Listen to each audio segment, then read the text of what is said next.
Hello there, and welcome back to another episode of Winning the Division, episode number 14. I am one of your co hosts, Ryan Smith, alongside former NFL tight end Benjamin Troop, University of Florida alum that saw our Gators Ben get a wonderful win over the weekend over those Ole Miss Rebels. We can talk about that a little later if you want to. But it is our pleasure to welcome our second guest of these 14 episodes, formerly at ESPN, but now at Fox Sports radio host and also a Yahoo Sports football host. Let's welcome in Mr. Jason Fitz. Boys, thanks for having me. And Ben, yeah, I mean, I've been a fan anyway for a long time, but let's get to that Florida thing real quick because I covered college too for Yahoo. Covered college for a long time. This is my theory. You tell me if I'm wrong. Maybe I have no basis on this.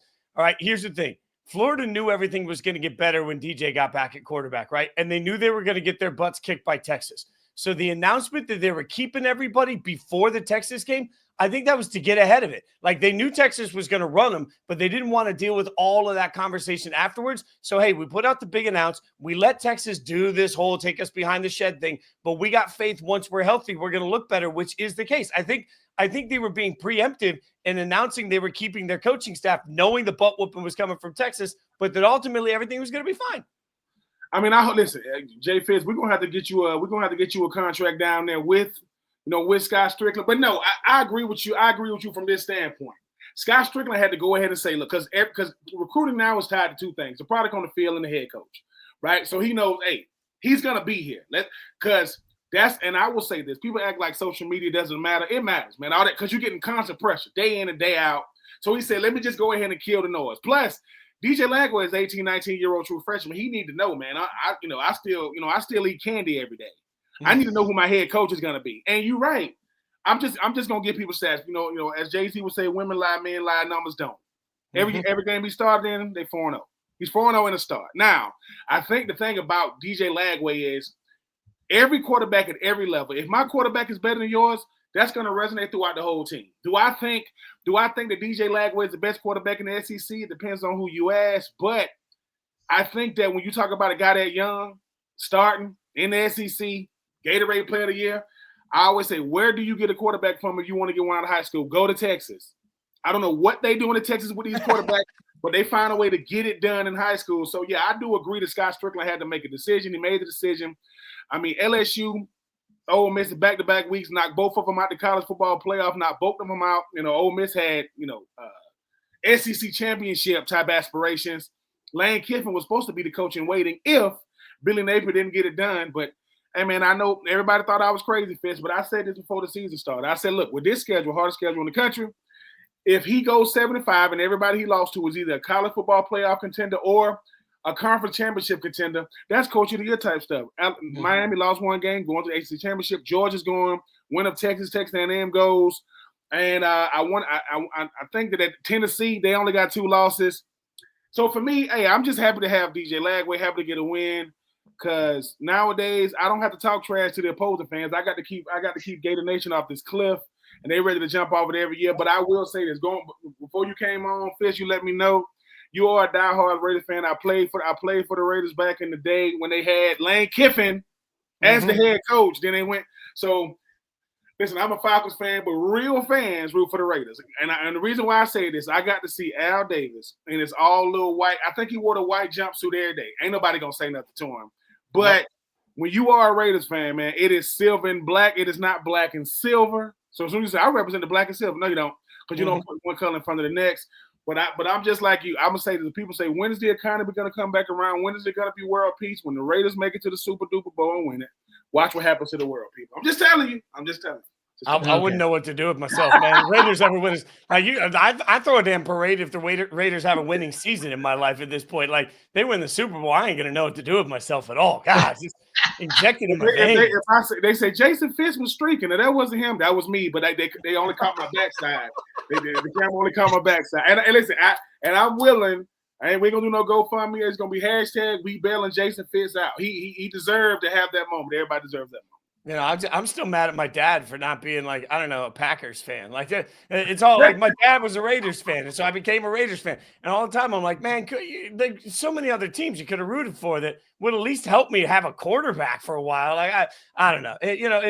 Hey, this is why falls are fun, though. Like the great thing for me is that I cover both college and NFL. But the nice thing is that I don't have a favorite team in college football, never have. So I get to just sit in the chaos and love covering the chaos. But then on NFL Sundays, I sit there and I watch all the early games and I see what good football looks like. And then I just make it through the misery of watching my beloved Raiders get their asses kicked. It's a tradition. It'll turn around next year. I've been saying next year for roughly 30 years. Next year is going to turn around. There we go.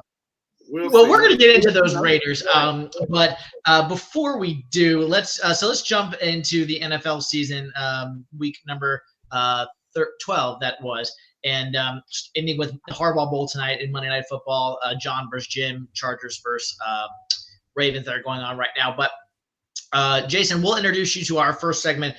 It's basically our players of the week, and then we also do like our not so players of the week. So Ben, if you will, let's get into that. And Jason, I know you weren't prepared for this. You can just kind of give us your free for all picks as you want. So Ben, I'm just gonna start with mine. It should be very obvious. Bryce Young is my player of the week. I'm a Panthers fan, and I'm biased to say this, but Bryce freaking Young just almost took down Mahomes in Bank of America Stadium. I was there. It was the absolute greatest game that Bryce has played in the pros. If you're just hating at this point if you think he can't play football. That was a Bama Bryce that showed up to Bank of America Stadium on Sunday. I mean, 11 of 14 for 63 yards against the blitz and a touchdown, and one of those was a zero blitz in which he just threw a missile down the sideline. So Bryce Young is my player of the week on that side of the fence. And then my not so player of the week is an actual position unit.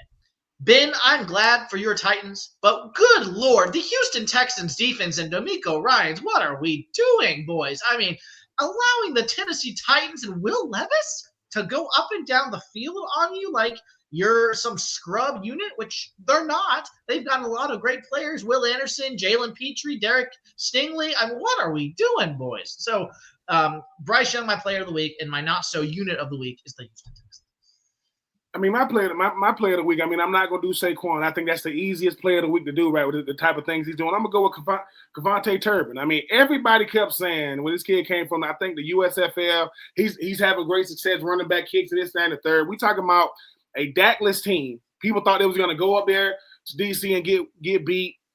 I don't know what happened to the kicker for the Commanders. I know the young man is feeling awful right now. For Kevontae Turpin, he's fine. I've never seen a move like that. I mean, he shook everybody. I mean, you're right.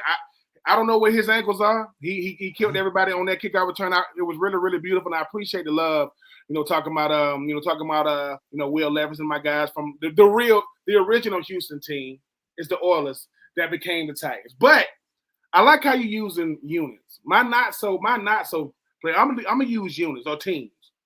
49ers. I mean, I just don't understand it. I really, really don't. I get it. People say they're injured. Everybody's injured. But how you look has more to do, and the 49ers as a whole as a team. But my not so player, Deebo Samuel. You pushing kickers and punters. Deebo Samuel played in a full game yesterday. He had one catch for 21 yards. He had one. You know how hard it is to have one catch for 21 yards? He had a drop that led to a pick, right? And people looking at his fashion tips. When they care more about your arrivals than your actual game. No, I mean, Deebo, you got to do better. And obviously, my other team, the Texans, C.J. Stroud. Do you know the defense had 7 sacks the first half against Will Levis and they still lost? You had 7 sacks on defense, but C.J. Stroud, I'm not going to call it the Dan Orlovsky, Jason. I'm not going to call it that, but it looked real similar. People say he got tackled. He was going to step out, whether he got tackled or not. C.J., if you're in the end zone, you can't back up.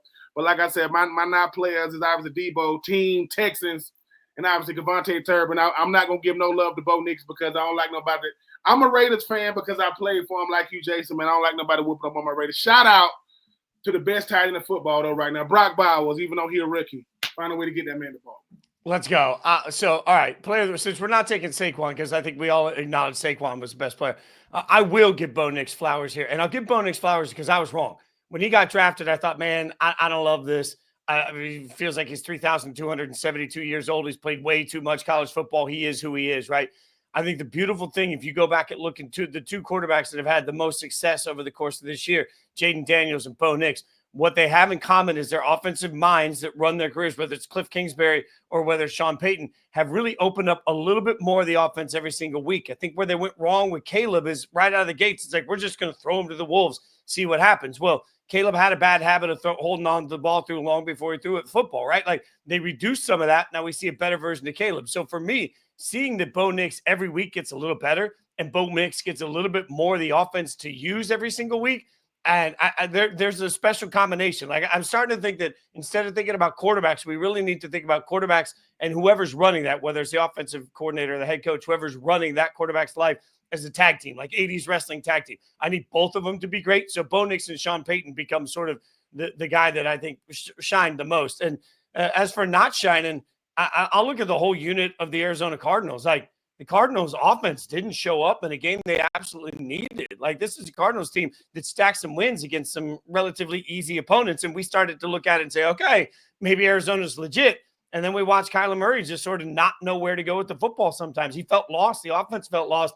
Seattle's defense has been up and down this year. No excuse letting Seattle just absolutely decimate you. And guys, like, I know Marvin Harrison Jr. is a rookie, but we don't get to change what we said when he was drafted. When he was drafted, it was supposed to be immediate impact. He's been okay. Like, and kudos to them for being this good without Marvin Harrison being dominant. But I just kept watching that game thinking they needed what we thought Marvin was going to be in that game. Somebody that just could blow the back end off the defense. Didn't have it. So I think the Cardinals were maybe the biggest disappointment of Sunday. Yeah, I mean, the Cardinals, I expected more from Kyler Murray. That Seahawks 12s, always a loud place to play there in the Pacific Northwest. But let's kind of deep dive into it, though, game by game, and kind of see what was so your themes and takeaways from each game from week number 12. So I'll go ahead and we'll get my Panthers out of the way. We'll just do this one really quickly. I'll get my soliloquy out really quick. Carolina Panthers falls with the Kansas City Chiefs 30-27 on a last-second field goal by Mr. Spencer Schrader, their new kicker, temporarily replacing Harrison Butker. Yeah, Mahomes did his thing, 34-yard scramble to get them into field goal range there at the end. But, boys, you've already seen this already. I know you have. But I'm just going to go ahead and give you 3 statistics on the Panthers, and then I'll just let you guys kind of give me your thoughts on this game. Panthers sacked 5 times from sacked Mahomes 5 different times in this game, tied for the most of Mahomes' career. Number 1. Number 2, Panthers were the 3rd team since Andy Reid era in 2013 in Kansas City, including the playoffs, to score on 75% plus of their drives against the Chiefs. And finally, Bryce Young and the Panthers were the 3rd team to score 25-plus points against the Chiefs this season. The other 2 were Josh Allen and Joe Burrow.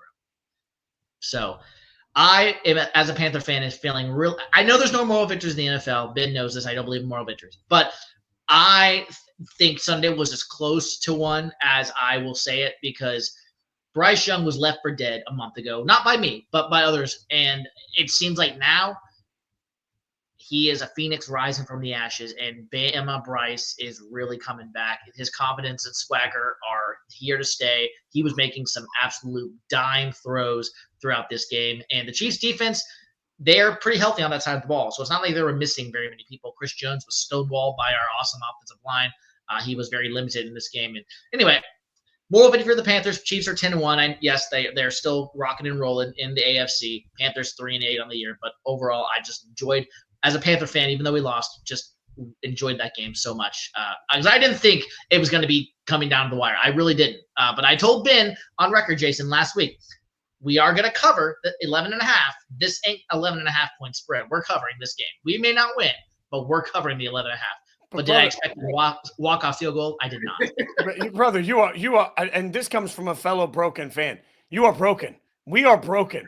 If we're sitting there saying, look at how close this was, like we lost, but look at how close it was. Like, we are broken, my friend. I know. Like, when we're sitting there, like, I'm going to do the same thing on Black Friday if the Raiders cover against the Chiefs. I'll be like, well, Chiefs. But here's the other side of it. And that's what I keep saying about Kansas City, man. Like, let's be real. You got 8 wins this year by 1 score. The fact is, you don't get a blowout game with Kansas City. And the other thing we all know is that Mahomes doesn't lose close football games. His record in close football games is absolutely untouchable. So I keep telling everyone, I see ESPN yelling about, well, it's going to bite him in the butt. It's going to bite him in the butt. No, it's not. Like, it just isn't because it hasn't. And I get, like, in the playoffs, any one thing can, fine. I understand all this. But every single week, the identity of the Chiefs is that no matter how poorly they play, they will not get blown out, which means their quarterback's going to have the ball with 2 minutes left to go. And everybody in that stadium, including the team on the other sideline, knows 2 minutes left, Mahomes is going to beat you. Like, Mahomes getting off on that run to put them in field goal range was the least surprising thing of the entire Sunday, because that's what the Chiefs have done. Like, it's no longer luck. It's either a deal with the devil or it's part of their identity. I don't know what it is, but that's just how they win football games. Yeah. Smitty, Fitz, let me tell you guys something. And I'm going to keep on saying, and Fitz, you just got on, I'm going to say the same thing you I say to Smitty. Kansas City does not care how they win. They just want to win. They do not care how it looks. This is the most Patrick Mahomes you ever seen. He ain't look good all year. They 10-1. That's what makes them dangerous. They used to win because of him. Now they winning in spite of him. And isn't it crazy?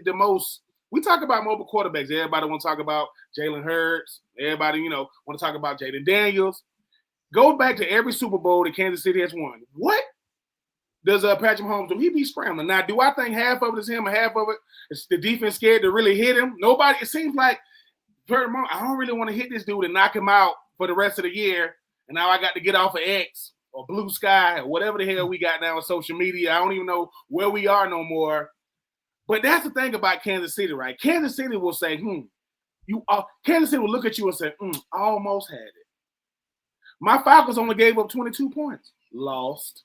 Because and guess what? And let me tell you what the bait really was. Patrick Mahomes comes out after the last week before they played your Panthers, said, I'm just ready for some blowouts. He's just throwing that out there. He don't care about no blowouts, man. You know what Patrick Mahomes got? He got Andy Reid. Andy Reid won. He's a winner. And I think the thing about Kansas City is Travis Kelce don't got to dominate. Hakeem Hunt, he's on the team again. Xavier Worthy, he barely get the ball, and they still winning. And that's the thing, though. Here's the thing. Now, for confidence boosters, oh, yeah. Man, we lost by 3 points to Kansas City. Might as well have been 30. Because that's what they'll do to you. They'll say, hey, man, at least it wasn't a blowout. And Kansas City said, dude, we wasn't going to give up. It should have been 30-29. I mean, something like that. But shout out to Kansas City, man. They're 10-1 for a reason. And everybody thought they couldn't do it. They're not going to do a three-peat. Who's going to stop them? I'm just saying, I get Buffalo and Josh Allen them did it in the regular season. But what if it's a one-game series? Because that's what Kansas City do the best. Listen, we never said we couldn't be beat, and I'm going to say this to the end. I don't think they want to go undefeated because it puts more pressure on them when they do. Now that they've already lost, hey, man, I know that Josh Allen them finally got over the stride of beating them. They might have just sent them boys back to the Super Duper Bowl because while I like Josh Allen, Lamar Jackson can't beat them.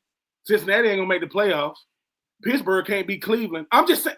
It's gonna be a lot to deal with towards the end.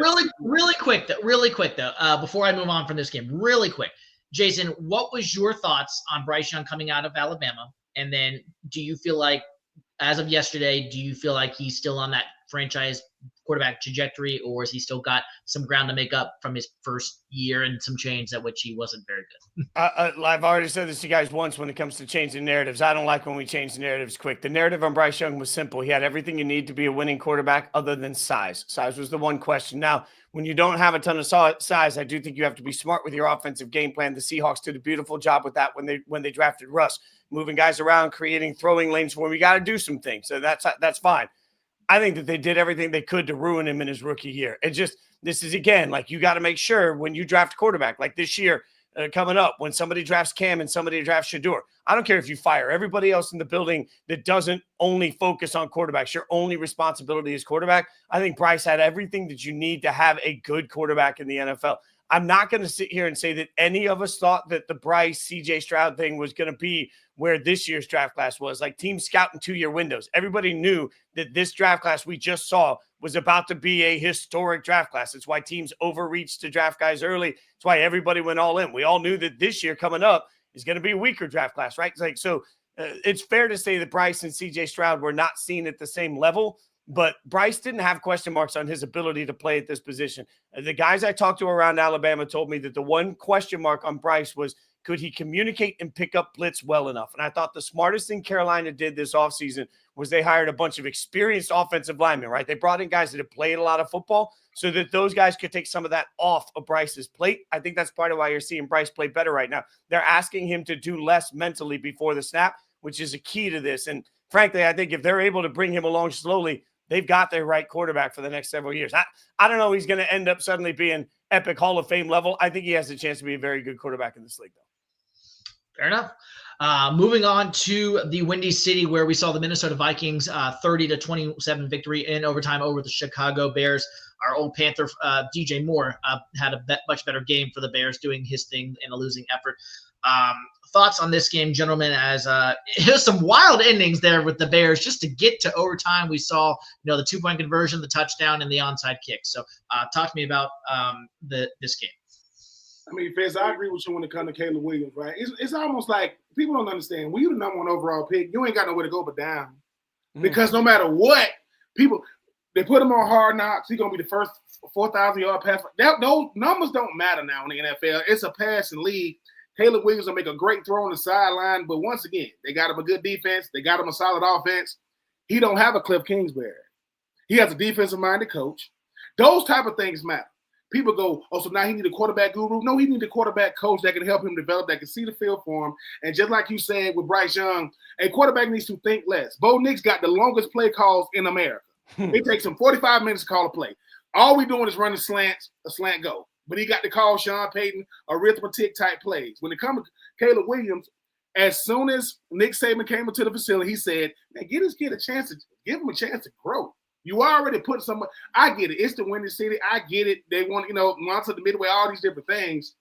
Every time Caleb Williams makes a throw, they'll say, oh, he looks like Heisman. No, he don't. He's in the NFL now. The last time he was the best player on the field, he was at USC. That'll never happen again. And even if you are the best player, who cares?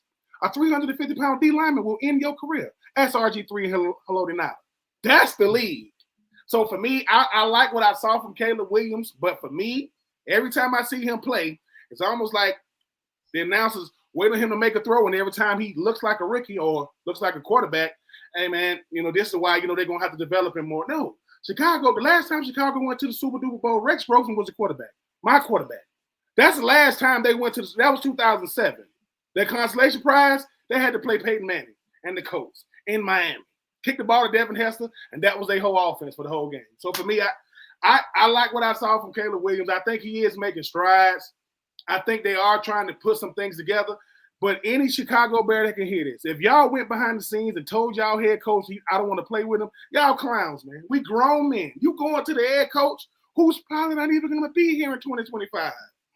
That you don't want to play with him. I don't like stuff like that. Listen, if I got a problem with Smitty, if I got a problem with Fitz, I'm going to tell y'all, not because I think I'm this, macho type dude. I don't want you to hear from somebody else. Because people don't understand, like he said, what about me?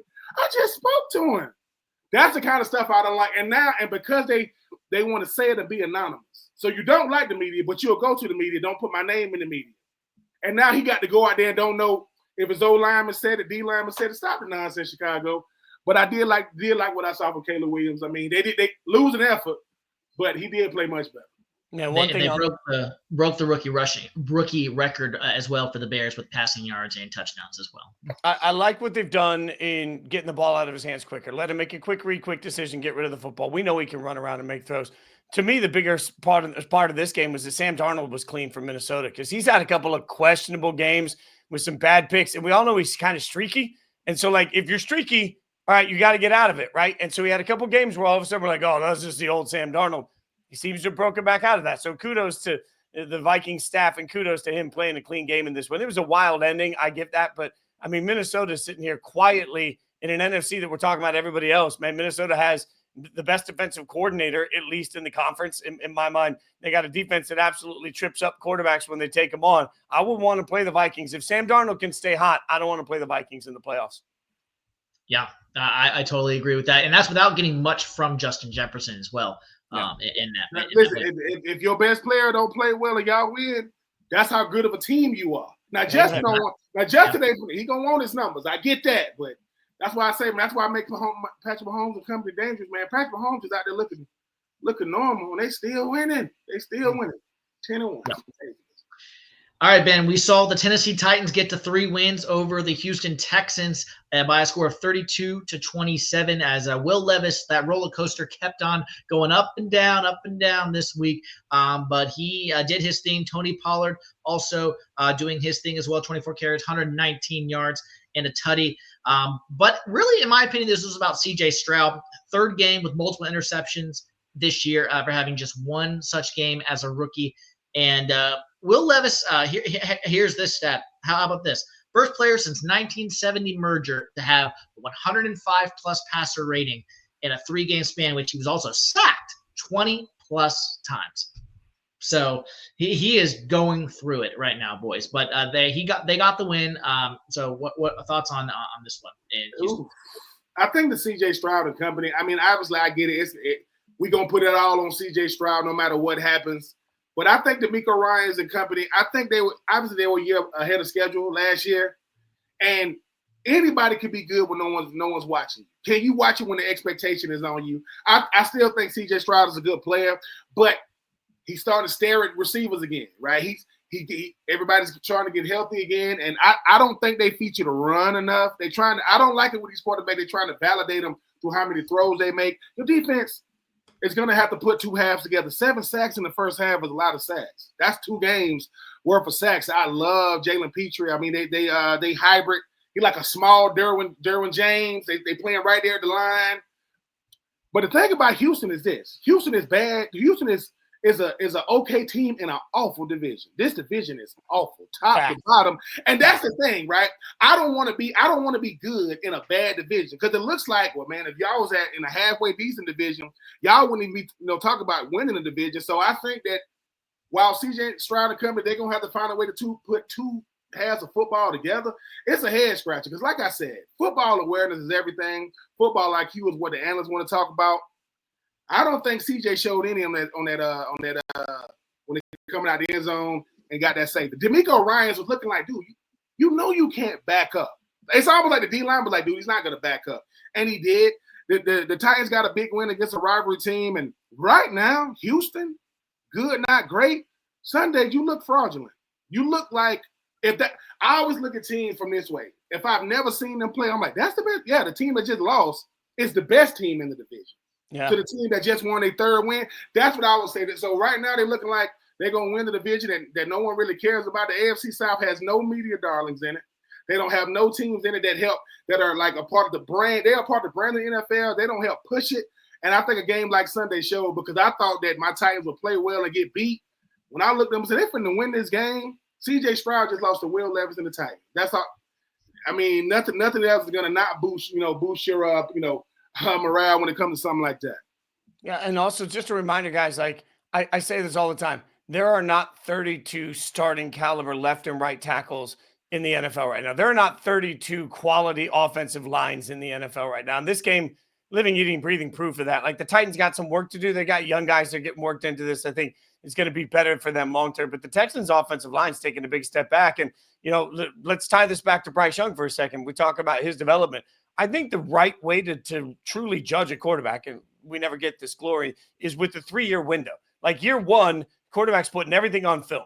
Year 2, the league's catching up to everything they saw on film. And then you got to see that quarterback find a way to develop through it. I think that's why sophomore slumps exist sometimes. So if you're CJ, you had such a historic year 1 that everybody fell in love with, rightfully so. But now every defensive coordinator in that division, every team in that division, they spent their entire summer studying how to stop CJ Stroud. So he's going to have to find, and the Texans are going to have to find, Slowick is going to have to find more. I would love to see easy throws for CJ. It's just like the offensive line doesn't seem like it's getting him a lot of love. He feels like he's out of rhythm. It just feels like he's not comfortable right now. And they got to figure that out, because, Ben, you're right. And I'll echo this. They were supposed to be on the same level as the Chiefs and the Bills this year. They are not. Like, there's a difference between being a playoff team and a good team. They're going to be a playoff team. They ain't a good team. Yeah. Let's head to Indianapolis now, where we see the 10-1 Detroit Lions get the win 24-6 over the Indianapolis Colts. And Mr. Richardson, Anthony Richardson there with the Colts, not his best game today. Too many self-inflicted mistakes in that game, in my opinion. Jared Goff, 15-16, 185 yards for him. This was the 9th game, though, for David Montgomery and Jamar Gibbs, where they both scored rushing touchdown, tied for the 3rd most all-time for a pair of teammates. So those are my thoughts from this game. Ooh. Detroit just finally put, that the Colts were the last team in the AFC South. They put up 102 points against 2 of the teams together combined in the AFC South. The Detroit Lions look real similar to Kansas City, except their offense is explosive. Jahmyr Gibbs and Montgomery, don't nobody want to deal with those dudes. They gave Jahmyr Gibbs, I think, unsportsmanlike conduct because he celebrated before he went in the end zone. Here's the thing about Anthony Richardson. Somebody going to have to sit him down and say athleticism doesn't win in the NFL. It's not going to win. Ask Lamar Jackson. Lamar Jackson about as athletic as a quarterback can be. You know what they told Lamar? You want to last? Yeah. Run when we need you to run. Improvise when we need you to improvise. Go through your reads and when you talk about in the passing game. Because when I see Anthony Richardson play, I see a quarterback that has all the gifts. But once again, the last time you were the best player is when you left Florida. And I think and it's hard for a guy like Anthony. People see where he got drafted. I'm 4th overall. Same draft as CJ, same draft as Bryce.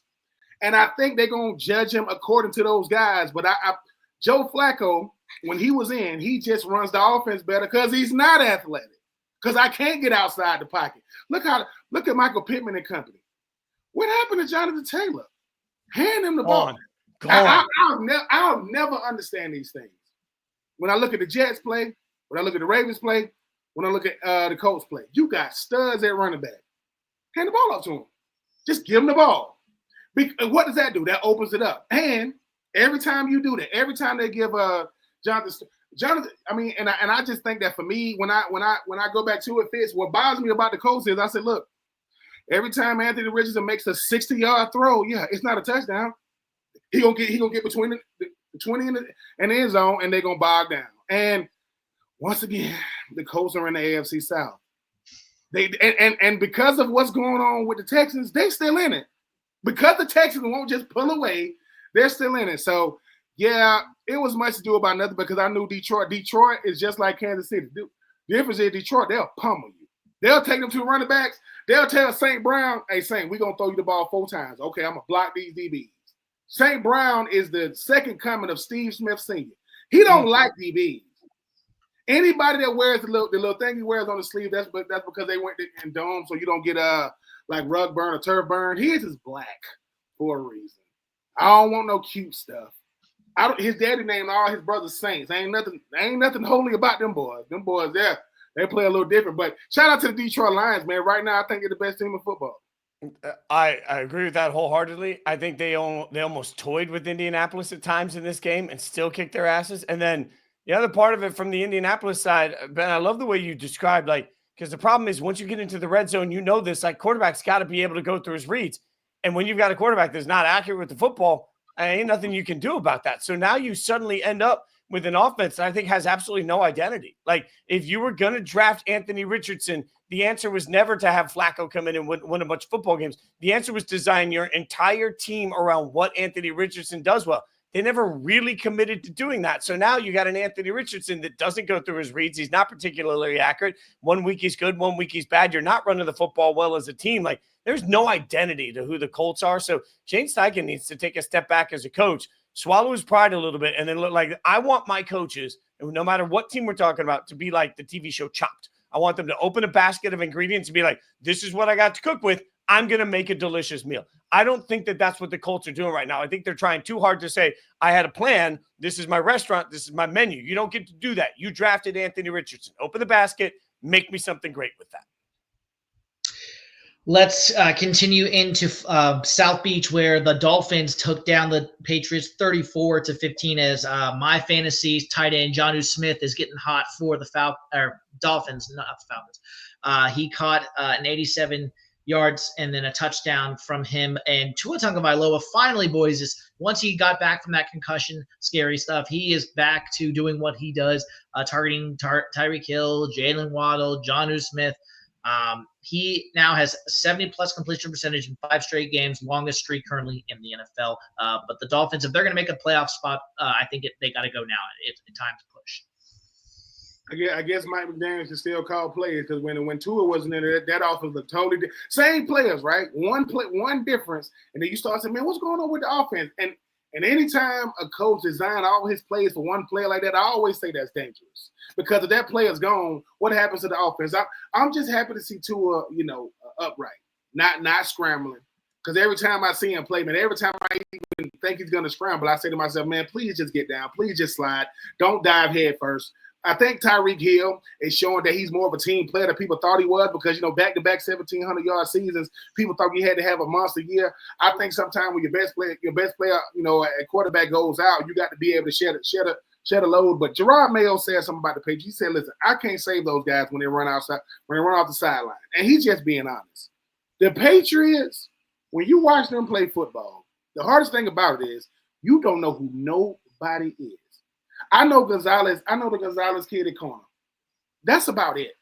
I mean, the Patriots used to have stars everywhere, not just named Tom Brady. Now, if the Patriots players walked around New England with their jerseys on, people wouldn't know them. I guarantee. And and I think the thing about Gerard Mayo, you talk about giving me nothing to work with and hoping I give you something back. I don't know what Gerard Mayo got. I don't know how much money they got in free agency. I don't know what they're going to do in the draft. But the fact that they even play competitive football with this roster, I give Gerard Mayo a lot of credit. But, hey, I kind of had a feeling it was going to look like that. I'm going to say the same thing about Miami as I always say. Can you win when it gets cold? Can you beat the Bills? And up until right now, the answer is no and no. But I am happy to see them getting back, looking real explosive on offense. Shout out to Jonnu Smith. I think he went to FAU down there, so he's back. He's back at home. I love to see them tight ends go out there and get the pay dirt. But it's the Patriots, man. And at this point, the Patriots just doing their best to count as many healthy bodies as they can, to get to the rest of to get to the end of the regular season. Yeah, I hope Drake May is great for New England, and I think he could end up being really good. He's got nothing around him, nothing. And this is, I think, talent top to bottom. The Patriots currently have the worst roster in the NFL. And so to hold Gerard Mayo accountable for any of the result was never going to happen. I think that's why it was key, though, that Gerard Mayo was the right hire here, because Robert Kraft and Gerard Mayo's relationship, they had to know, as gentlemen that have worked together and friends that know each other, they had to know this was going to take several years. I think that the good news is this upcoming draft is devoid of that one franchise guy in most people's estimations, right? If you're the Patriots, that's okay, because you need help everywhere. You just need to stick to your board, take best player available, and start a process that I think is going to take 2 or 3 years for them to get the influx of talent that they'll need to compete. They are now the very thing that they made fun of for years. Like for years, it was the Patriots and everybody else in the East, and the rest of the East kind of sucked. Now the Patriots are part of the kind of suck, and the Bills are sitting around saying, all we do is win this thing every year. So, yeah, I feel bad for where the Patriots roster is, but Drake May's still going to be special. And Tua is playing lights out. Like, I think we'll have the same thought. If Tua is healthy and the Dolphins play in the good weather, the Dolphins are very tough to beat. If Tua takes the wrong hit or it's cold outside, we're all going to hold our breath. Yeah. But King in the good weather is the key, like you said. We've seen them. You got to win the division, host a playoff game, and the Bills Josh Allen not on my watch. No. The Carolina Panthers opponent this coming week is the Tampa Bay Buccaneers. They waxed the Daniel Jones-less Giants with Tommy DeVito and company doing their thing. Baker Mayfield slicing, dicing down the field. Malik Neighbors didn't even have a target in the first half. God bless his soul. He's getting upset pretty easily these days. He and Dayball had a nice heat exchange apparently after the game, and that kind of continued into last night. They're like, right, Ben, jump in here. Would you not get up, like, as a player, as a former player, if you know your team is trash and you've been brought in to try and fix the culture and you see them get rid of your quarterback with that much football left, you wouldn't hold your tongue either to the coach, would you? Of course, I couldn't. And the thing about it is, okay, Malik Neighbors, I mean, he went to LSU, right? Some people consider him the best receiver in this draft. Nothing against Marvin Harrison Jr. right? You saw how much love they showed him. They was almost drooling over him on Hard Knocks. He looked at the bowl and said, Coach, you came looking for me, right? You told me y'all was going, you asked me about the offense. We was down 30-0 in the National Football League in the biggest media market in the world. 30-0. Now, what's the first thing they're going to do? Put them cameras in his face. Yo, Malik, what? I don't know if he was chewing gum or eating some candy. I don't know what he was doing. They was talking to him. He was disinterested. But what do Malik Neighbors supposed to say? You want to ask me why I'm not getting targets? I would think that a new quarterback is looking for me. Well, the old quarterback wasn't really looking for me. So now Coach DeBoer's supposed to be this. I don't like when coaches try to throw out these plays to these like rookies, soon to be rookies saying, "What give me this play." What you want to say is, Coach, you coach the Giants, right? Like, yeah. I mean, I know I got to say the right thing because these cameras on, but bro, stop playing with me. And Malik Neighbors, once again, Malik Neighbors, he's coming from wide receiver U right now. Take nothing away from Ohio State. Them LSU boys, they getting it done. They get it done in a big way. But it makes me look like I can't play when you don't throw it to me. Because the fans only going off what they see. Perception and reality never, ever meet each other. But you want to try to get them as close as possible. Malik Davis saying, we lose the 30-0. That's when you're supposed to throw it to me, right? Still ain't throwing it to me. Brian Burns, asking him about it. Coach DeBoer, the reason why I don't think he's going to have his job next year, you picked Daniel Jones over Saquon. You picked Daniel Jones, who's no longer a Giant, by the way. Got benched and said, I don't want to be here. Walked away from a lot of money because he don't want to be with the Giants. And then as soon as he walks away, didn't they ask Baker Mayfield why he was doing wasn't he doing the Levito? Wasn't he doing like the dance or something? They asked him, was he Italian? Or just crazy stuff. They don't even know what to ask. They don't even know what to ask Baker Mayfield in the post-game press conference that beat him so bad. But yes, Fitz, to answer your question, yes, I'm going crazy. But here's the thing. You're dealing with different type of players now. You know how long Malik Neighbors been making money with NIL? Mm-hmm. You know how long he's been the guy? And so he ain't coming in saying, thank you for drafting me this high. I finally get to make money. I've been making. I pulled up in a Lamborghini that I bought in Baton Rouge. So now you, and I'm a Lamborghini that you won't take. I don't get it. I'll never understand why they don't design. If I'm design, as you mentioned earlier, Fitz, if I'm a design plays for my quarterback who is athletic, and why would I design plays to get my number one receiver over? They've done it. We've seen this before. His name was Odell. He had Eli, who's not athletic, but he can get him the rock. How did that work out? It's going to make life easier. But if we down 30-0 and I ain't getting no target in the first half, what you want me to say? Hey, man, the Larry Fitzgerald receivers, they're gone. Those type of receivers do not exist anymore. Okay? Now they got grills in their mouth. Some of them probably permanent. I ain't mad at them. But it makes me, like I said, it makes me look like I'm inadequate and just not a good player when you don't throw me the rock with a brand new quarterback and you can't run the ball. So, yeah, shout out to Malik Neighbors for doing it. And then they said DeBoer going to talk to him. He probably told DeBoer, listen, bro, I'm going to be here next year. You talking kind of loud. I don't think you're going to be in the building come 2025 if you make the rest of 2024. They can't be in the building because, one thing I learned working with so many former players at ESPN, constantly heard the basic same theme. Respect is earned in drops and it's lost in buckets. Every single man that is in that organization right now for the New York Giants that has to look at players and say, we're going to put you in the best position to win. Coaches say that all the time. I'm going to put you in the best position to win. Once a coach doesn't do that, now nobody in that building has any reason to respect him or believe in him. If you are a player right now wearing a Giants jersey and you're coming back next year, why would you possibly look at anybody on that coaching staff or front office and trust them to actually put you in the best position to win? Because this year they told you, nah, man, we're going to save the injury guarantee. We're going to work for a better draft position. We're just going to lose the rest of the year. So the players don't have a choice. Malik Neighbors is still putting his knees at risk every time he runs a route, right? Like he's still putting his body at risk. You think he's going to respect anybody that's part of the decision that makes it impossible for him to get catches and win games? Like, no, not at all. Like the Giants as an organization have lost all of the respect from the players within that organization because of their team. Like it is their own fault. Yeah, I mean, we saw the Saquon Barkley on Hard Knocks this year with John Mara, the owner, and all that messiness. Our old boy in Carolina, Brian Burns, got traded there, and he's had some up and down games as we've seen as well. But Yeah, the Big Blue, the Jets, the Giants, the big media market. They're just they're existing right now, and that's not much else we can say when it comes Hey to man, those. listen, if your livelihood is playing football for a living, you made it to the highest level. I'm making the most money, and we're the laughing stock. Think about that for a second. I did all I could to get. I just got the bag. I want to win, and if I'm not winning, I want to be competitive. If I'm not competitive, what are we? They're not doing any of that. They're not looking competitive. They're not winning. And this is the people say Daniel Jones, he has to be released. He's letting you know how bad the organization. He's what, 2 or 3 years into that monster deal he got. But he is saying, look, man, I don't even want to be around. You don't want me as a starter, I'll leave. Because I think sometimes Fitz and Smitty, the Giants are a storied franchise. They used to be a proud franchise. But it don't take but a couple of years for you to become the laughing stock of the National Football League, right? And right now, people thought it could get worse than the Jets. Yeah, they playing the same. It's the Giants. They are worse right now. Why are the Giants worse? Because at least you know Aaron Rodgers. You don't even know who the quarterback is for the Giants, right? Yeah, you got Devontae Adams, and you got all these players.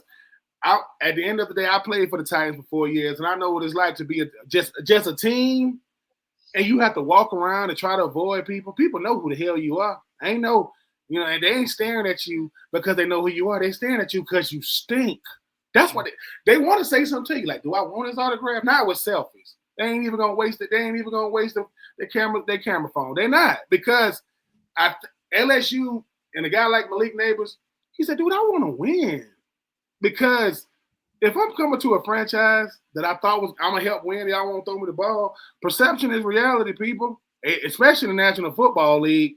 And as much as if you don't want receivers to be divas, throw them the ball. Because at least if you're not winning, they make CeeDee Lamb did a music video after they lost. Him and Diggs, they did a music. Do you know how bad? Hey man, y'all just lost. We'll see y'all tonight. Did y'all just do it? Right? Yeah, we just did a music video. You can't rap. I'm telling you, listen. We have created a bunch of monsters. As they told us in the NFL, listen, man, listen.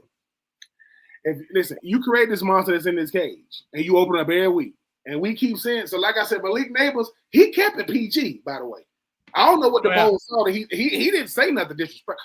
Malik said, "Do you know what I wanted to say?" And I did. That's the professional in him. That's Dexter Lawrence and those guys telling him, don't say the wrong thing. You know what Malik said? He got one more time to try. Because I'm going to air him out. And he's going to get fired anyway. And then the new coach going to come in and say, hey, Malik, man, you don't got to worry about airing me out. Because, people kept saying this diva, the diva receiver. People, it ain't a diva receiver, man. These receivers want the right. They getting paid $100 million. The only receiver that don't mind not getting the rock is A.J. Brown. Why? Because they win. I'm just saying, and they got Saquon. Let them, and Tyreek know that Tua just got back, but Malik Neighbors is looking at DeVito like, you ain't gonna throw me the ball. I'm telling you, man, it's a crazy world out there. Yeah. Speaking of Trevon Diggs and CeeDee Lamb, the Dallas Cowboys took care of the fading Washington Commanders 34-26 as Terry McLaurin, 86-yard touchdown pass, we thought was going to potentially tie the game, and then missed extra point, onside kick goes Ari, and as the Dallas Cowboys walk that off a little bit there. So, Commanders are fading. Their offensive woes are continuing, and the Cowboys D, they did pretty good in this game. They snapped their skid, as Micah Parsons said, and his response is, what are we going to do next? Michael Parsons. Michael Parsons, he don't care about what I'm going to say, but I'm going to say this. Michael Parsons, I know you got your podcast, right? Love what you're doing. But when you comment on your head coach and different things, and then say, I ain't even know. You can't hide, man. I would say this about the Dallas Cowboys. The Dallas Cowboys are the most consistently inconsistent franchise you ever gonna see. We gonna talk about the Cowboys. We talk about the Cowboys. It's like everybody, whether it's Fox or Yahoo or winning the division, it's like we all contractually obligated to talk about the Cowboys for some apparent reason. What makes the Cowboys interested is what makes you disinterested. Because they got a good enough roster to beat you, they'll go out there and lose. But I will say this about Jaden Daniels and company. I like Jaden Daniels. I love what they're doing with him. But I think that they're going to have to find a way to know how to close out games because they put Jaden Daniels in a situation where, and I know you talked about it earlier, Fitz, I don't know if Jaden Daniels is the runaway rookie of the year right now. Bo Nix is closing. And the reason why he's closing because he's winning. And Jaden Daniels has more big plays. Like he make these crazy looking 87-yard Hail Marys. But at the end of the day, Cliff Kingsbury finally got his quarterback. Remember he wanted Kyler Murray? Kyler Murray didn't really work out. You get fired and all these different things. The Commanders lost to the Cowboys when they had no business losing to them. I saw a video of Dez Bryant up in the suite. They got freaking Jay-Z and all them up there. Jaden Daniels is box office. But they're gonna have to find a way. I still think they make the wild card. You know, I think the Eagles gonna win the division. But that game shouldn't have been as close as it was. It took all 60 minutes to get it done. But shout out to the Cowboys, you know, for getting it done. That old Stephen A. Smith meme and him laughing after they lose. We didn't see that yesterday, but that definitely messed with the confidence of the Commanders because they definitely had the pencil in. They're gonna beat the Cowboys. Cowboys just didn't get the memo. This also feels a little bit like the annual Cliff Kingsbury slide. Like we saw this with Arizona. Arizona always starts hot, and then the league sort of adjusts, and then Arizona ends cold. Jaden Daniels starts hot. League feels like it's adjusting. I think coming off a bye week and not having more creativity in this was a little bit shocking to me. Not having a little bit more rhythm with Jaden was a little shocking to me. Like there is a little – but if you talk to people around Washington, I thought it was interesting. About a month ago on one of our Yahoo shows, one of our guys said that Washington openly acknowledged their record was better than their actual roster was at that point. Jaden was winning them games they didn't think they'd be winning. They're ahead of schedule. I think it's starting to catch up with them a little bit. Washington's still good. They've still done a lot more this year than we expected. The Cowboys are still a disaster that feels like a dumpster fire, right? Like none of that changed. But this outcome does tell me that Washington's a good story, but it's run out of legs to me. I'm going to combine these last 4 games so we can get to some other stuff, boys. But Jason, you can go ahead and also give us your Raiders take because I know you're going to want to. Denver Broncos take down the Las Vegas Raiders 29-19 to get to 7-5 on the season. Green Bay Packers crushed the 49ers 38-10 to get to 8-3. 49ers fall to 5-6. And the Arizona Cardinals put a pathetic 6 points in a 16-6 loss to the Seattle Seahawks in Seattle in front of the 12s. And then finally Sunday Night Football, Eagles 37-20 over the LA Rams, getting to 9-2 on the year are the Philadelphia Eagles. Rams also under 500 at 5-6 as Saquon runs wild for 200+ yards. So thoughts on those final 4 games? I'll blow through real quick, but I'll tell you, the Raiders they're too decimated with injuries without enough depth, and they have no quarterback. They simply can't compete. Everybody in that building knows they can't compete. They're going to have a massive rebuild in front of them. I think Shedeur Sanders and Cam Ward, one of those guys, is going to be in silver and black next year. We kind of all expect that. And then, like I said earlier, I hope whoever they bring in to be, whether it's an offensive coordinator, I would like to – I don't think any coach should be fired after 1 year when they didn't have a quarterback. I would like to see Antonio Pierce get another shot at it. But Tom Brady's really going to be the figurehead running this thing. So, but kudos to the Broncos for being ahead of schedule. The Eagles are the second best team in the NFC. I can't wait to watch them take on the Lions. They're playing hot. Their defense is great. Their offense is great. I don't know if I trust Jalen Hurts. And the only other thing I'll say about the games you mentioned that I think is significant, Jordan Love got a big win, but my boy puts the ball up at risk. I mean, there are throws that he puts up that I do not trust. I've all this time I've been like, hey, I agree Jordan Love's very good. I don't agree that Jordan Love is great. And even in the just thorough butt whooping of San Francisco, I'm a little uncomfortable with Jordan Love going into the playoffs because I'm just afraid he's going to make a mistake that costs him a game.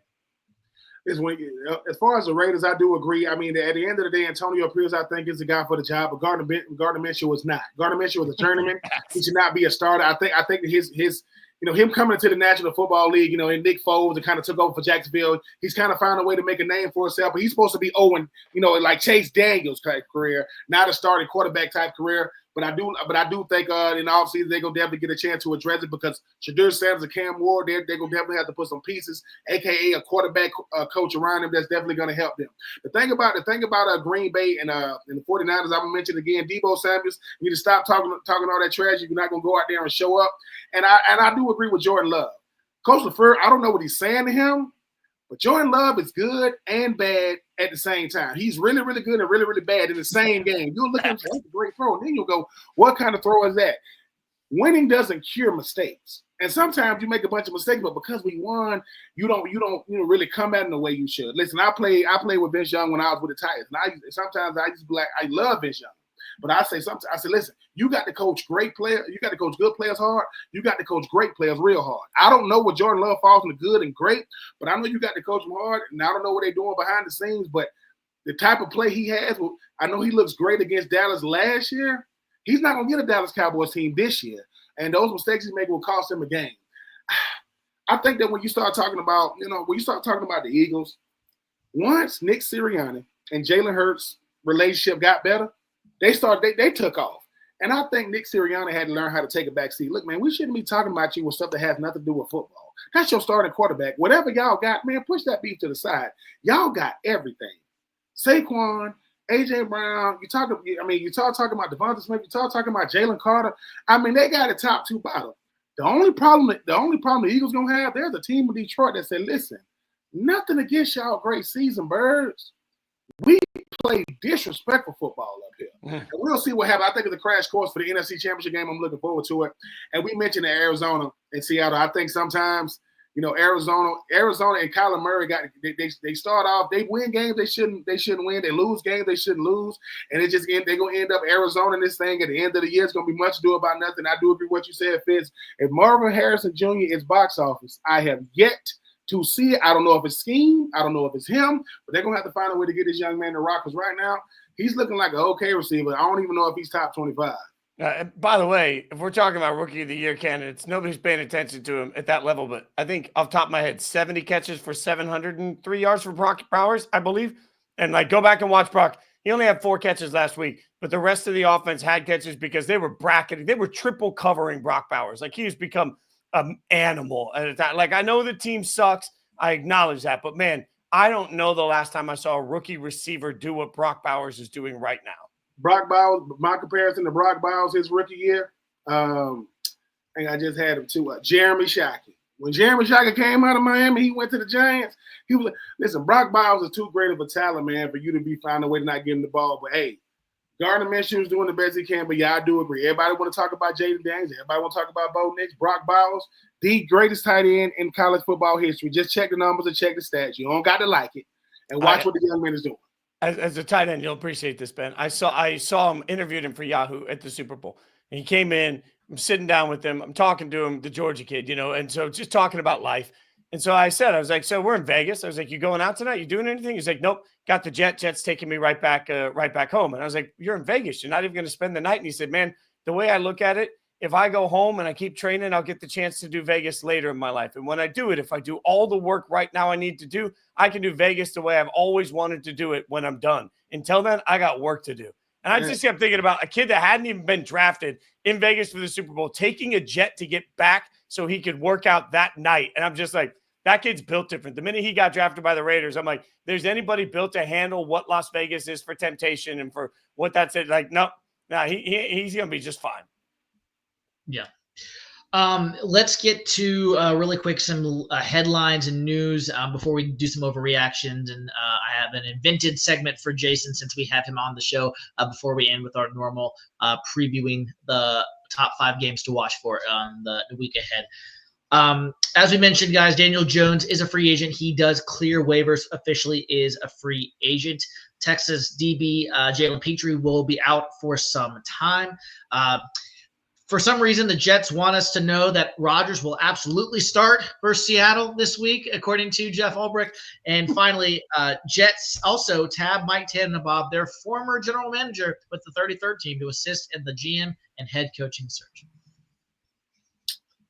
Daniel Jones going to clear waivers. I mean, there's a lot of teams that need quarterback help, but that don't mean they won't hit services because I don't know how that contract is.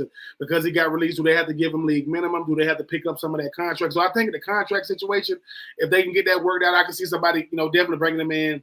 And he said, and Daniel Jones is very high on himself. He says, quote, I'm looking for a playoff contender. Is a playoff contender looking for him? The whole Tannenbaum situation. Let me tell you why Tannenbaum get a look. Because Tannenbaum was the one that picked Rex Ryan. They had Mark Sanchez. I think that's the last time they went to back-to-back AFC Championship game. You know how long ago that is? And that's the problem with the National Football League. Let me go back to the person that helped me have success. Well, Rex Ryan is a pretty good freaking coach. He comes from a long line. I mean, his daddy was a pretty good freaking coach. I mean, if you ever heard of the 85 Bears. But anyway, feel bad for Petrie. But the thing about Daniel Jones, I'm going to keep saying this. perception and reality. I don't know why he told the Giants he wanted to get released, and they released him. But he cleared waivers, which means anybody can pick him. Somebody's gonna get him because I do think he can help a franchise. What franchise that is? I mean, there's a franchise in Nashville could use him. There's a franchise in Indianapolis could use him. There's a franchise in Jacksonville could use him. And the only one that don't need him is the other franchise in the AFC South in Houston. I don't know where Daniel Jones gonna land, but like I said, I still think he got a career. I don't know if it's gonna be a starter, maybe a backup Fitz, but I don't see nobody just jumping for joy to go get a Daniel Jones who you are what the tape has shown you are at this point. Yeah, I feel like he's going to be a bridge gap mentor quarterback for somebody that's trying to figure it out next year. And for this year, if he signs somewhere, it'll just be as a backup, trying to, be around a little bit of playoff football for the fun of it, I guess. I do think it's interesting, Ben. I love what you said about, Tannenbaum and what, going back. Reunion tours never work. Like the former musician in me is just going to yell this and scream this. Like, it's cool. It's cool. But then you go to a show and you're like, man, this was a lot better in my memory. Like there's just a moment. And I say this all the time. Like, I don't want to see fat Axl Rose. Like as a kid, go see Guns N' Roses, you see Axl Rose. I don't want to go now see like a fat, like out of breath version of Axl Rose still wearing the leather pants trying to do the damn thing. Like that's not going to be Guns N' Roses. That's not what I want to see. That's what happens almost every time somebody comes back. Like, and as a Raiders fan, I lived through the second iteration of Art Shell. That was awful. I lived through the second iteration of John Gruden. That wasn't very good. Like Washington Commanders fans went through the second iteration of Joe Gibbs. Like we see this all the time. Like people try and come back to these connections. Nah, like y'all broke up. The relationship ended. You cannot get back together and have it work. There's too much drama. Yeah. So before I give you my segment, Jason, we kind of did this at the beginning of the season, so I wanted to kind of get your kind of week mid-season check-in. What are we? 3 quick questions. Number 1, what are we not talking about enough in this NFL season so far? Number 1. Number 2, who is your surprise team at the midway point in a good or bad way? And then who's your most disappointing team? We're not talking enough about the Buffalo Bills. The death of the Bills is annually reported, and it's wrong every time. I did a draft show this year with Damian Harris for Yahoo, and Damian had just come off that roster. And we were all prepping, and we said, well, the Bills would take a wide receiver in the first round. And Damian said flatly, he said, nope, they might. And they ended up taking Keon Coleman at the top of the second. I get that. But he said internally, the belief within the organization is that no matter who the wide receivers are, Josh Allen will account for 40 touchdowns between passing and legs. That they came into the season saying he counts for 40 and it doesn't matter who's with him. And I think what we sort of forgot in all of this is that the Bills are A, they've got an MVP caliber quarterback. B, they've got a coach that knows how to keep them calm through a season that's up and down. I don't think we value that enough. C, they went through and got Amari Cooper, and he's barely been a part of this team yet. So like one of the biggest trades still hasn't really had the opportunity to impact. Like we're so used to saying the Bills will lose to the Chiefs. And sure, I understand why we say that, but I don't think we're talking enough about the Bills for where they are right now. And do you want me to get you then what was it? Yeah, the next one? Yeah, the next is the team that's surprised the most through the course of the season. I think the Chargers. I thought the Chargers didn't have enough talent on their roster to be nearly competitive to where they are. And that's a credit to Harbaugh. Just a credit to the fact that Harbaugh might wear everybody out, but he wins wherever he goes. So I'm finally seeing Justin Herbert be as good as he is and seeing the Chargers be what looks like a playoff team. They're ahead of schedule. The Broncos also ahead of schedule. And most disappointing team, I don't know why that we just refuse to throw absolute just thunderous shade at the Bengals. Like, how do you waste another year at Joe Burrow? How many years are you going to have one of the best quarterbacks in the NFL where you basically do nothing around him to insulate what he needs for the talent to be competitive at a Super Bowl level? Like the Bengals should be competing for Super Bowls. They're not even going to make the playoffs. And that's not because Burrow's hurt. It's not because Burrow's not playing well. Like, this is an abject disaster. Like if I own the Bengals, I want every single person in the organization to come sit in front of me, look at me man to man, face to face, and tell me why you failed, because this season's a fail. So before I get to what I was going to say next, you just brought this up. Our next segment, I do what's called, I just think of some things to overreact to, and I tell Ben, am I overreacting or is this a proper reaction? Last week, to end the show, Ben, I said this. If Joe Burrow if Joe Burrow were to walk into Mike Brown's office at the end of this year and say, Mike, if you're not going to get me to enough O-line to protect me and enough playmakers to consistently stay in Cincinnati, trade me. I mean, as a Raiders fan, I wish you would. Don't play. The Raiders would rip up that contract, renegotiate. They pay him $80 million a year. Like Mark Davis is so desperate for a quarterback right now. There is not a number that he wouldn't pay. I think he would have gone much higher on Dak than the Cowboys did. Yeah, there's a quarterback. It's not going to happen, but could it happen? Like, could Burrow do that? No, we don't allow quarterbacks to have that sort of gumption anymore, do we? Like, no, they were Barry Sanders him. There's they were Carson. Well, no. Carson Palmer. They actually did find it. Carson Palmer. No, they traded him over to the. No. But I want to answer what Fitz said when you said something we're not talking about. You know, we're not talking about enough the resurgence of the running back. Remember when they thought running backs are a dime a dozen? You could just get any one of them. You can get them.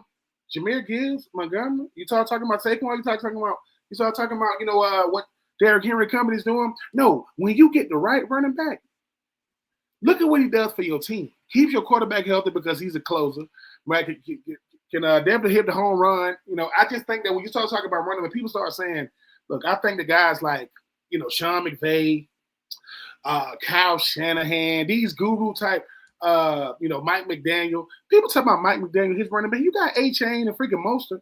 Mostert had a season last year for the ages. I think he had the same number of touchdowns. I think he was 31, had 31 touchdowns. The resurgence of the running back means, number one, Chuba Hubbard. He just got his new contract. Pay your running back because running backs, listen, when you got there, no, I don't think we're going to have the Adrian Petersons of the world anymore as far as those bell cow type guys. But Saquon Barkley shows that, look, man, don't group me with them just because I play the same position as them. Just because we all play running back, everybody isn't created equal. People always say, man, what makes LeBron James? Not comparing Saquon. When LeBron walks in the room, look at another power forward. They look different. And man, why he's so scared? Yeah, because that's a grown man, right? And that guy right there, he's been running the NBA for 20-something years. I don't like it when a receiver, and I hope they get their money, 20-something million, right? And they're gonna get three, they're gonna get 10 throws. Saquon Barkley, whatever, 255 yards the other night.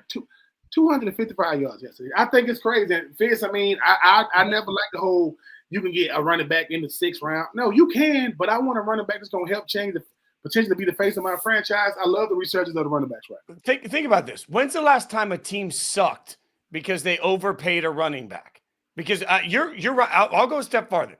You got right now the Raiders without Josh Jacobs, their running game fell apart. And what do you know? Josh Jacobs has looked really good in Green Bay. Joe Mixon has looked really good. And you think it was a regret letting him go? Derrick Henry, how the Titans decided when they had him in the building every day to let him walk out when he clearly wanted to stay with that organization for pennies on the dollar. And Saquon, that's 4 examples. So like this year, James Conner is going to be a free agent at the end of the year. If Arizona doesn't just turn around and pay him whatever he wants, that's stupid. Because we're sitting here saying, well, don't pay a running back. Don't pay a running back. I'm like, why? When's the last time a team was like, well, we're in complete salary cap hell today because we paid a running back? Like, it doesn't happen. I don't understand. You overpay a mediocre quarterback, you're done. I get that. That's really hard to work around. Overpaying a running back?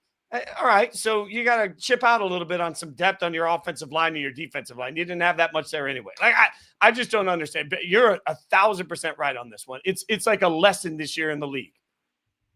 Yeah. Let's go ahead and do my segment I created for you, Jason, as we're almost short on time here.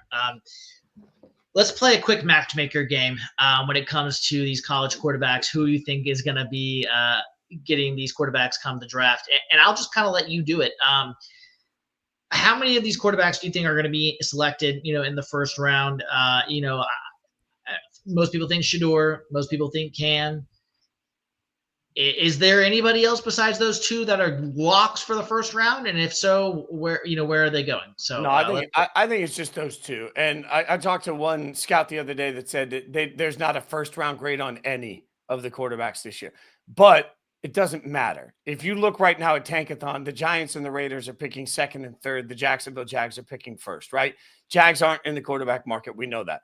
at some point, and look, I don't like the concept of, well, we've been dating for a long time, so we might as well get married. And that's kind of what's happening this year. But also, you can only not have a quarterback for so long before eventually you say, guys, forget it. We got to take a stab at it. I think for my money, I prefer Cam Ward to Shedeur Sanders this year. I don't think that either one. I think that's really 1A and 1B. I think they're very similar quarterbacks. I really like Cam on schedule. He just drops back, rips it, knows where he's going with the football. He's played so much football. You can see that. Not that Shedeur hasn't, but I've had people around the Raiders tell me very specifically that Mark Davis wants Shedeur. This is not a smokescreen. Mark Davis wants Shedeur. So I think whatever it takes, by the time this thing is said and done, the Giants are going to have to select Cam Ward. The Raiders are going to have to select Shedeur Sanders. The question is, are the Raiders going to have to move up to 1 to get that done? Like that's where it gets really interesting.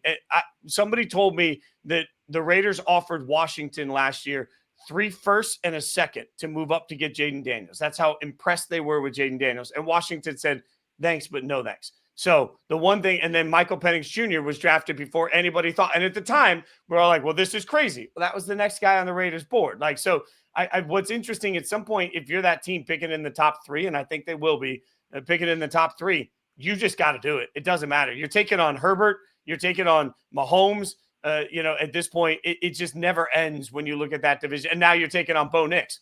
You got to get a quarterback. So I think Shedeur ends up with the Raiders. Cam Ward ends up with the Giants. And as a bonus, Travis Hunter, do you see him going number 1 to it would be the Jacksonville at this point? Yeah, and miss me with any of this conversation about Travis's numbers not being great. Like, it's the stupidest thing. Like, my buddy, brother from another mother, Harry Douglas, we did radio together for a long time at ESPN. And I remember Harry told me the day 1 of the installation is always the coach came into him and said, hey, here's your game wreckers. This is the guy we have to account for on the other side of the ball. He is a game wrecker. All right. So think about this. In college football right now, day 1 of the installation, the offensive coordinator that's taking on Colorado walks in and says, hey, on the defensive side of the ball, game wreckers, Travis Hunter. Got to watch out for him. We don't want to throw the ball his direction. We don't want to put plays his way.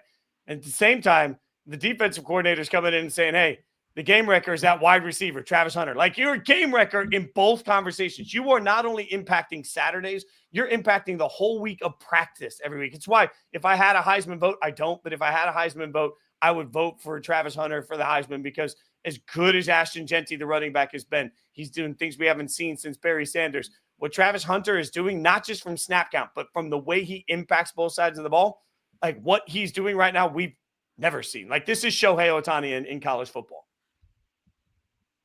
Yeah, I could not agree more with that. Do you think he's going to play both ways? He says he's going to.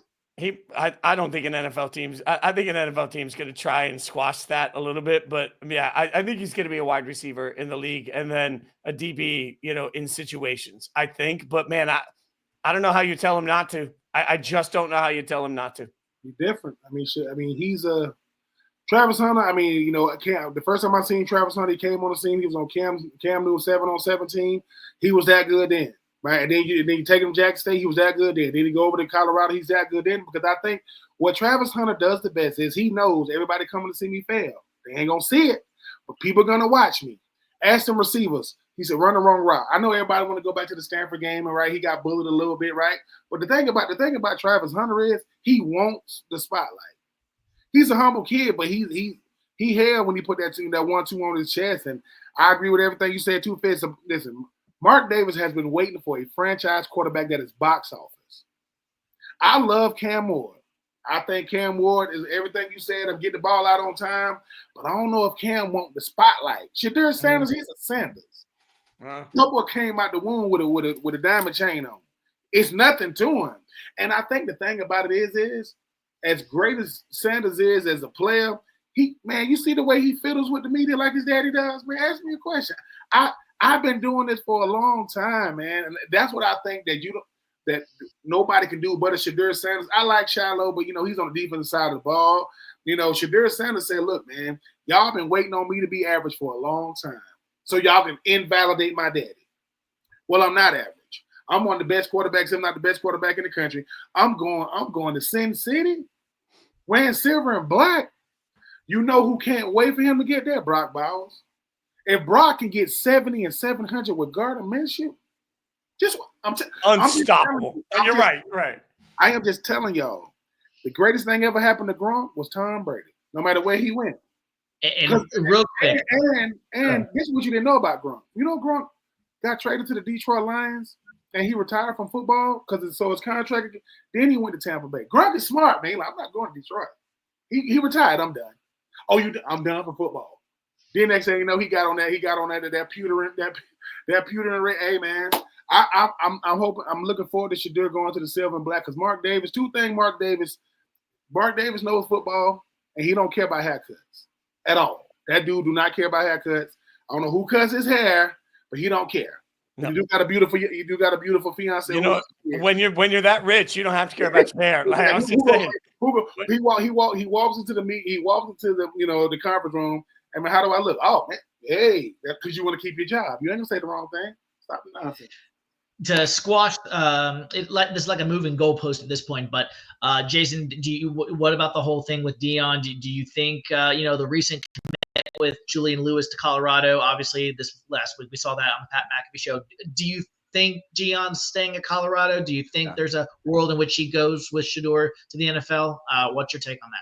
I don't think he goes to the NFL with Shedeur because A, it would be overshadowing his kid a little bit, which has never been who he is, and B, organizations, and I think Charles Robinson said this at Yahoo really smartly to me. It really opened my eyes. He said, man, organizations plan for the eventual release. Like what's the offboarding look like?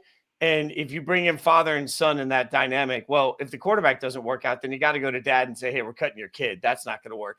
If the coach doesn't work out, you got to go to the kid and say, we're firing your dad. That doesn't work out. That just becomes an added complication.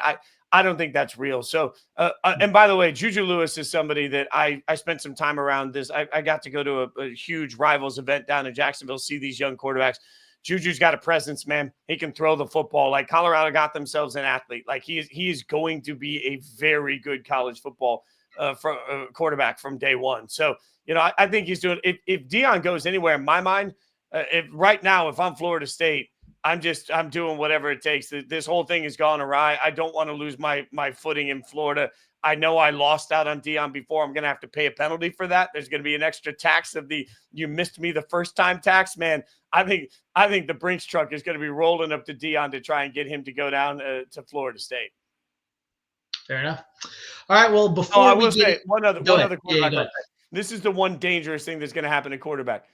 All right. Carson Beck is not a NFL quarterback to me at all. And Carson Beck last year looked great. And everyone's like, why does he not look great? Well, he had Brock Bowers and Ladd McConkey. Look at what they're both doing on Sundays. Like Brock Bowers has had like 2 good games. I'm telling you, if Georgia goes into the SEC championship game and wins it, and then Georgia goes on a little playoff run, there's going to be some scout somewhere that convinces themselves that Carson Beck is really the answer. He is not. So if there's a quarterback I think that could be overdrafted this year based on a playoff performance, it's Carson Beck, and I wouldn't touch him with the 10-foot pole.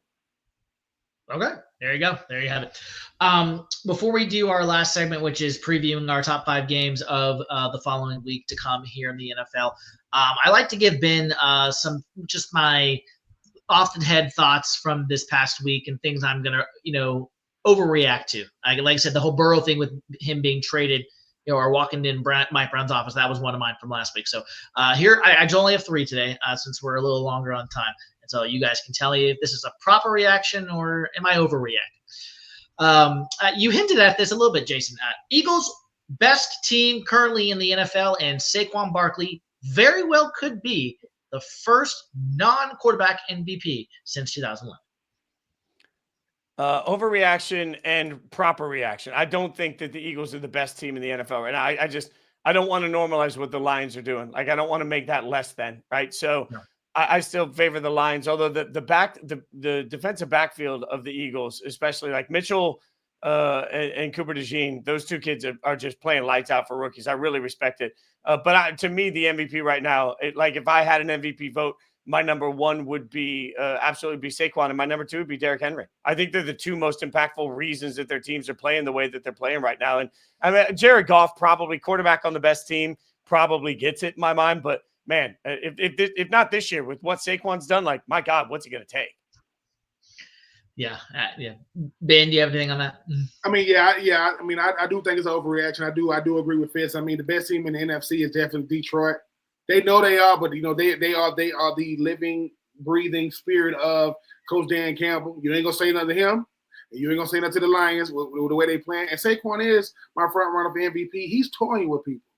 Every time I think about him, I cannot think about him. And he jumped over a person backwards. Like, seriously, Saquon. They had to create a new video game move for him. What the hell? It's crazy. Them cats down at EA Sports, they was like, dude, they're down in Orlando. Like, bro, how are we going to simulate that? Like, what? Did you just see what? And listen, and that Jacksonville defender, he's going to be a meme for life. He hates Saquon. He hates the fact that everything goes viral. But yeah, I think Saquon Barkley, man, is showing the whole world and the Giants. Y'all must have forgot about me, man. Y'all forgot. I was always good on a bad Giants team. Now I'm just real good for Eagles team.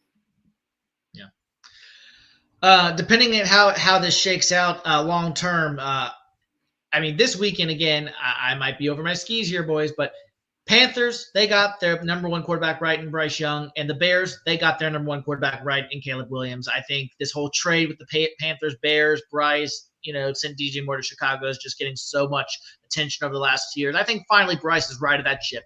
Panthers got the right quarterback in Bryce. Bears got the right quarterback in Caleb Williams, and they're both going to move forward just happen. Yeah, but you're devaluing the fact that DJ Moore is part of that trade conversation. So, yeah, they got their number one quarterback, but they gave up the wide receiver that they desperately needed to help the quarterback develop. I think two things can be true. I think Bryce has turned a corner. I also don't think that the Panthers necessarily did a great job of assigning that. Like, look, they found the quarterback, and so they went and they gave up whatever it takes. And if Bryce turns out to be a great quarterback for the next 10 years, we won't care about the cost. But until he's actually great, we should care about the cost, and the cost was too high.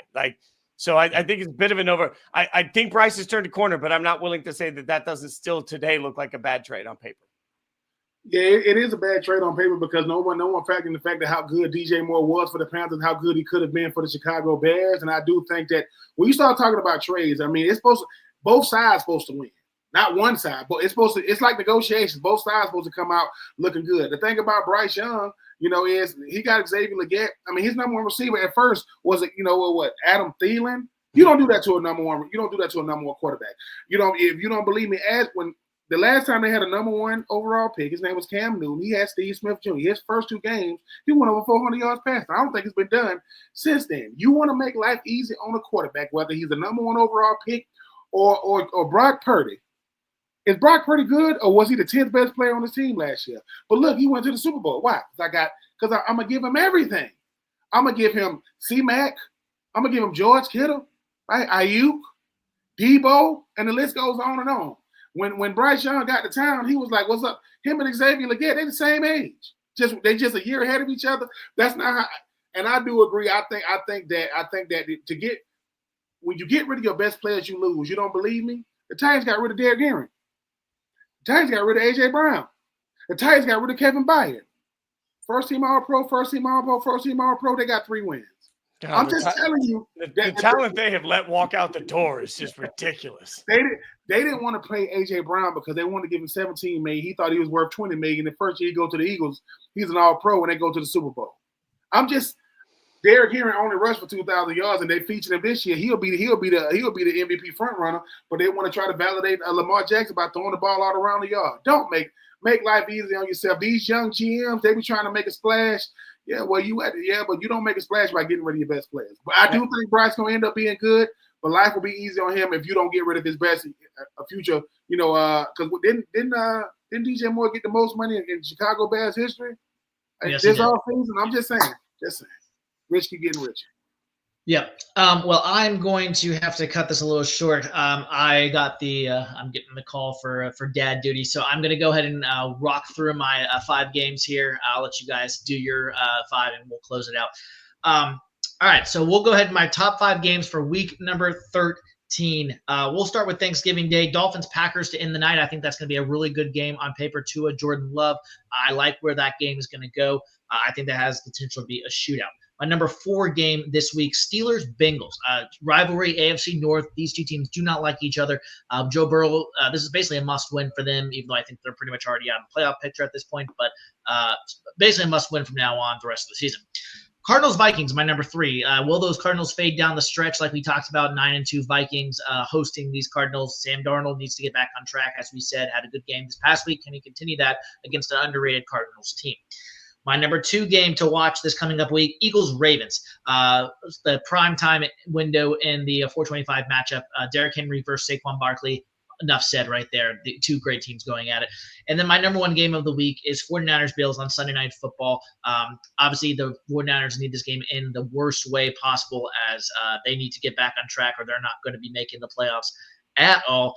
And then Jason, as we like to do, my toilet bowl game of the week is Colts-Patriots. I don't think a lot of people are going to be entertained today. Your list is flawless. I got nothing. Your list is great. I'll go with your I'm looking at the games. I didn't prepare a list. I second your list. Listen, my top 5, I'm gonna go 5-1. My number 5 is 49ers Bills. I think the Bills are gonna beat the brakes off the 49ers, especially they don't have Brock Purdy and Trent Williams back. I think it's gonna be it's gonna get real ugly. We gotta listen, they going. I don't know how cold it is in Buffalo, but I saw the Cleveland game. It looked like nice. Listen, the end of the game, it had snow everywhere. I don't know conditions in Buffalo, but I know they get real ugly real fast. My number 4 is Dolphins-Packers. I think the thing about this Dolphins team, I want to see the Dolphins against a good team on the road, and it's cold. When we talked about it's already cold in Green Bay, can the Dolphins show that they can win, on the road against a cold team? But once again, just like you said, Fitz, Jordan Love, if he throws the ball to the Packers, they got a good shot to win. If he gets loosey-goosey with the football, I think the Dolphins got a shot. My number 3 game, Chargers-Falcons. I don't know who my Falcons are right now. They started as world beaters once again because Baker Mayfield and company. They're playing good in a bad division. That entire division is bad right now. We're gonna see if the Falcons get back to their winning ways in the dome. My number 2, Steelers-Bengals. Something you said, Fitz. When people talk about an MVP caliber season, have you seen what Joe Burrow is doing? Have you seen? Listen, they should have paid Jamar Chase before the season. You talk about backing the truck up. Jamar Chase is going to get quarterback money. And it's not, and he's worth Jamar Chase is Justin Jefferson, but scoring touchdowns. Right? He's scoring touchdowns. Justin Jefferson get a bunch of yards, but Jamar Chase is he, he's all you can handle. And my number 1, Eagles-Ravens. Let me tell you something about this Ravens team. Their defense has really let them down this year. Marlon Humphrey and company, those guys are good. They're not great. And I think it's going to be – now you got, are they going to feature Derrick Henry? Because you know what the Eagles are going to do with Saquon Barkley. A.J. Brown, do they – and what kind of attack is those Eagles going to have? But I think it's going to be a good game when it's all said and done. My toilet bowl, it is the Colts and the Patriots because somebody got to watch that. People pay good money for their cable and all these subscriptions you got, and you got to see Anthony Richardson go out there and try to be a bulldozer. Listen, 3rd and 6 is not the old student body where you just have all the old linemen just block to the right and he try to get a first down. Anthony Richardson is not gonna make it because here's the thing: when you run the ball as a quarterback, you can't be trying to truck people. 6'5", 245 pounds. That's a linebacker. That's an outside linebacker, and you're not gonna make it. So, but I am looking forward to seeing the Eagles and the Ravens. I just think sometimes. It seems like Lamar Jackson plays his best football when people start doubting him, right? I don't want him to go, get too crazy. But Lamar Jackson, if you've ever seen him, he's not the biggest dude, right? He's real slender, but he never gets hurt. I want to see him go up against a Eagles defense, the biggest trash talker in the International Football League. He plays for the Eagles. Chauncey Gardner-Johnson is talking trash in his sleep. This boy talk trash to everybody walking. I'm looking forward to see that matchup. Well, this will wrap up Winning the Division episode number 14. Before we head out the door, though, Jason Fitz is our guest today, second guest overall in our 14 episodes. Jason, thank you so much for coming on the show and kind of gracing us with your presence. Tell our listeners, fans, where they can find all your work on social media and elsewhere, and anything else you want to say going out the door as far as things people can, what you want to. Something we maybe didn't get to. You want to leave fans with a nugget out the door, or anything else you want to just talk about as you go? Yeah, just follow me at Jason Fitz, Fitz. Super easy to find me on all social media. And yeah, check out Yahoo Sports, part of our inside coverage. So we do 3 pods a week about the NFL, and then the college football power hour. We do 3 pods there for college football as well. So always busy this time of year, and fantasy football. So a lot going on. And the only thing I'll leave you with is the NFL needs to change Black Friday. The Black Friday game should always be at Allegiant Stadium. It's a black stadium. It's literally a black stadium. Have the game take place in Vegas on Black Friday with the silver and black in a black stadium. Make it the Thanksgiving tradition that we all need. Well, you heard it there with first with Jason. Happy holidays and Thanksgiving to all this coming up week. Enjoy your turkey. Enjoy the games. Remember, as we say here on Winning the Division, you are either in the division or you are winning the division. So this has been Troop and Ryan Smith and our guest today, Jason Fitz, saying so long for Winning the Division, episode number 14. We'll see you next time.